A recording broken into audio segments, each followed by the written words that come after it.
মনে রাখবেন, একটা পাপের হিসেব না দিয়ে কাল কিয়ামতের মাঠে কোনো দায়িত্বশীল পার পাবে না ইনশাআল্লাহ। কোনো দায়িত্বশীল না। না, এই যে আমি লেকচার দিচ্ছি না, আল্লাহ পাক আমাকেও দাঁড় করাবেন, দাঁড় করায় বলবেন, তোমাকে আমি দিনের যে জ্ঞান দিয়েছিলাম সেই জ্ঞানের হক তুমি আদায় করেছো কিনা হিসেব দাও এখন।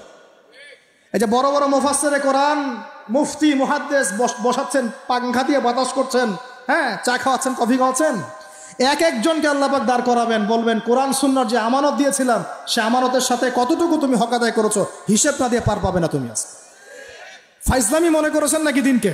ঠিক একইভাবে সমাজের, রাষ্ট্রের দায়িত্ব আল্লাহ পাক যাদেরকে দিয়েছেন এক একজন ব্যক্তিকে আল্লাহ পাক দাঁড় করাবেন, দাঁড় করা জিজ্ঞাসা করবেন কোন কোন জনগণের কোন কোন হক তুমি নষ্ট করেছো, কার কার হক দিয়েছো, কার কার দেও নাই, সবার সামনে হিসাব দাও, তারপর জান্নাতে যেতে পারো।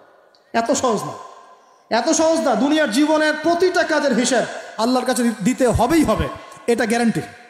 এই প্রতিটা মেয়েকে আল্লাহ জিজ্ঞাসা করবেন, তোমাকে পর্দার বিধান দিয়েছিলাম, কেন পর্দা করো না? প্রত্যেক মুসলিমকে আল্লাহ জিজ্ঞাসা করবেন, 5 ওয়াক্ত নামাজ ফরজ করেছিলাম, নামাজ পড়ো নাই কেন? ঠিক মতো পড়েছো কিনা? প্রত্যেক ধনীকে আল্লাহ জিজ্ঞাসা করবেন, দাঁড় করিয়ে করিয়ে এক একজন করে, একসাথে 10 জন না, একজন একজন একজন করে আসবে, একজন করে। এই আব্দুল্লাহ তুমি আসো, এই আব্দুর রহমান তুমি আসো, এই ওবায়দুল্লাহ তুমি আসো, এই রহিম তুমি, আব্দুর রহিম তুমি আসো। এক একজন করে আল্লাহ ডাকবেন, বলো তোমাকে ধন দিয়েছিলাম, কি করেছো? বলো তোমাকে ইলম দিয়েছিলাম, হক আদায় করেছো কিনা? বলো তোমাকে ক্ষমতা দিয়েছিলাম, কি করেছো? আমি জানি না আর কিভাবে ওয়াজ নসিহত করলে মানুষের কলিজার মধ্যে ঢুকতে পারে, আমার জানা নাই। আমি সহ প্রতি ব্যক্তি এই বিচারের সম্মুখীন হবেই হবে ইনশাআল্লাহ। আল্লাহ পাক আমাদের সবার জন্য বিচারটা সহজ করুন এবং এই কথাগুলো বুঝে আল্লাহকে ভয় করার তৌফিক দান করুন। আমাদের আন্ডারে যারা আছে সবার হিসেব আমাকে দেওয়া লাগবেই। অতএব সমাজ থেকে দুর্নীতি বন্ধ করেন, পাচার হওয়া সব কালো টাকা সাদা করে নিয়ে আসেন, অপচয় কমান, দুর্নীতি কমান, এবং যারা জুলুম জালেম ওদের সাথে কোনো আপোষ করবেন না, সমাজে ন্যায় বিচার প্রতিষ্ঠা করার চেষ্টা করেন। জালেম যদি আপনার নিজের স্ত্রী হয়, নিজের সন্তান হয়, তাকেও শাস্তি দেওয়ার ব্যাপারে যাররা পরিমাণ মায়া দয়া প্রদর্শন করবেন না। এটা হবে ওমরের শাসন ইনশাআল্লাহ। ওমর রাদিয়াল্লাহু আনহুর ছেলে অন্যায় করেছিল না, সবার সামনে পিটিয়ে ওমর রাদিয়াল্লাহু আনহুর হাতেই তার মৃত্যু হয়ে গেছে। আল্লাহ পাক, আল্লাহ আর কি বলবো, আর কি বলার বাকি আছে? আল্লাহ রাসূল সাল্লাল্লাহু আলাইহি ওয়াসাল্লাম বলছেন, হে ফাতিমা, আমার মেয়ে ফাতিমাও যদি চুরি করত, আমার মেয়ে ফাতিমার হাতটা কেটে ফেলে দিতাম একেবারে। কে বলছে এটা?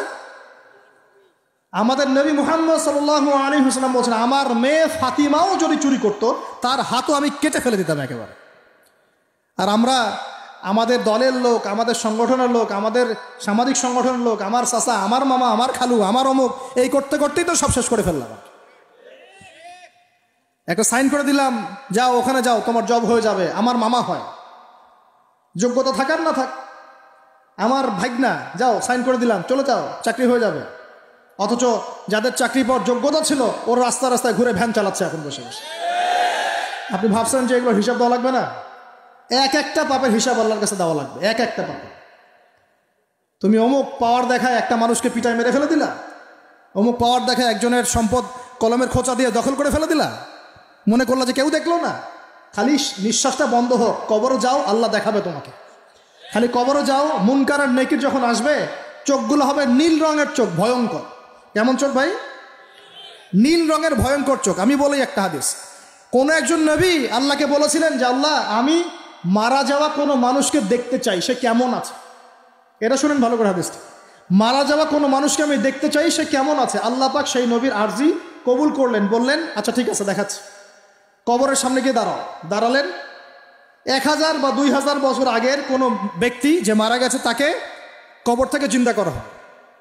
নবী দেখছেন এবং সে ভয় থরথর করে কাঁপছে, এখনো ভয় থরথর করে কাঁপছে। নবীজি, আমাদের নবী নন, অন্য কোনো নবী তিনি, সেই নবী বলছেন যে তুমি ভয়ে কাঁপছো কেন? তুমি কত বছর আগে ইন্তেকাল করেছো, কি তোমার হালচাল বলো আমাকে। সেই ব্যক্তি বলছে, আমি আজকে থেকে 1000 বা 1500 বছর আগে মারা গেছি। আমি ভয়ে কাঁপছি। যখন আমি মারা যাচ্ছিলাম, মালাকুল মউত যে আকৃতি নিয়ে আমার সামনে এসেছিল, ওই আকৃতি আমি এখনো ভুলতে পারি না, তাই দেখে আমি থরথর করে কাঁপছি। তিনি বলছেন যে আমি 1500 বছর হয়ে গেছে আমার মউতের, কিন্তু আমার দেহ থেকে এখন পর্যন্ত রূহ কবজ করার যে কষ্ট, এই কষ্ট এখনো যায় নাই। আর এই সব দুর্নীতি করে আর অন্যায় করে, মানুষের সম্পদ আত্মসাৎ করে, অন্যের উপর অত্যাচার করে আমরা ভাবছি যে আমরা কালকে আমাদের মাঠে পার পেয়ে যাব। খালি কবরে যাও তারপর বুঝবো। আল্লাহ রাব্বুল আলামিন আমাদের সবাইকে হৃদয়ের চোখটা খোলার তৌফিক দান করুন, হৃদয়ের কান দিয়ে কথাগুলো শোনার তৌফিক দান করুন, এবং আমাদের সবার কলব, মৃত কলব জীবিত করার তৌফিক আল্লাহ দান করুন।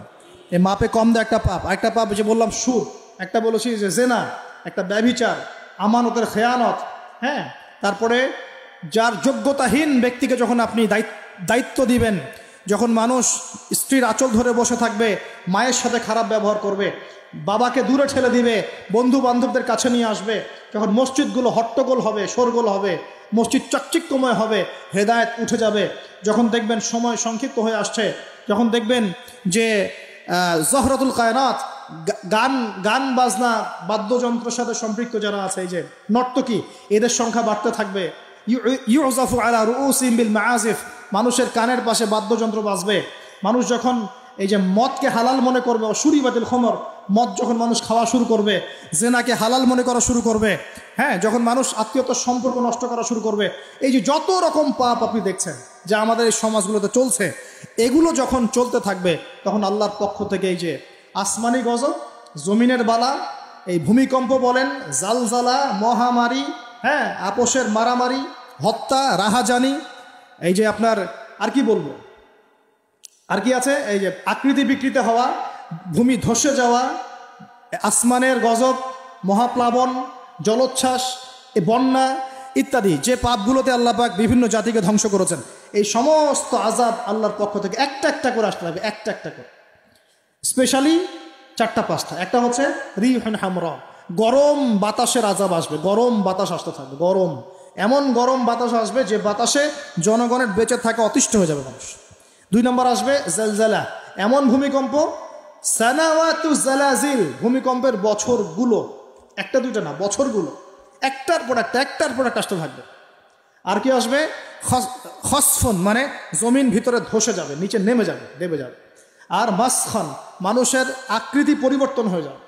আর কজফান, আকাশ থেকে পাথরের বৃষ্টি বর্ষণ করা হবে। এগুলো আসতে থাকবে। এছাড়া আমাদের হাতের কামাইগুলো তো আছেই।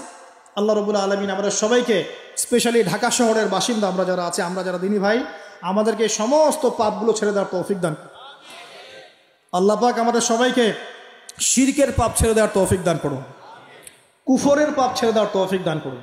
এই অহংকার, সম্পদের অহংকার আল্লাহ পাক বন্ধ করার তৌফিক দান করুন। আর কজফান, আকাশ থেকে পাথরের বৃষ্টি বর্ষণ করা হবে। এগুলো আসতে থাকবে। এছাড়া আমাদের হাতের কামাইগুলো তো আছেই। আল্লাহ রাব্বুল আলামিন আমাদের সবাইকে, স্পেশালি ঢাকা শহরের বাসিন্দা আমরা যারা আছি, আমরা যারা দিনী ভাই, আমাদেরকে সমস্ত পাপগুলো ছেড়ে দেওয়ার তৌফিক দান।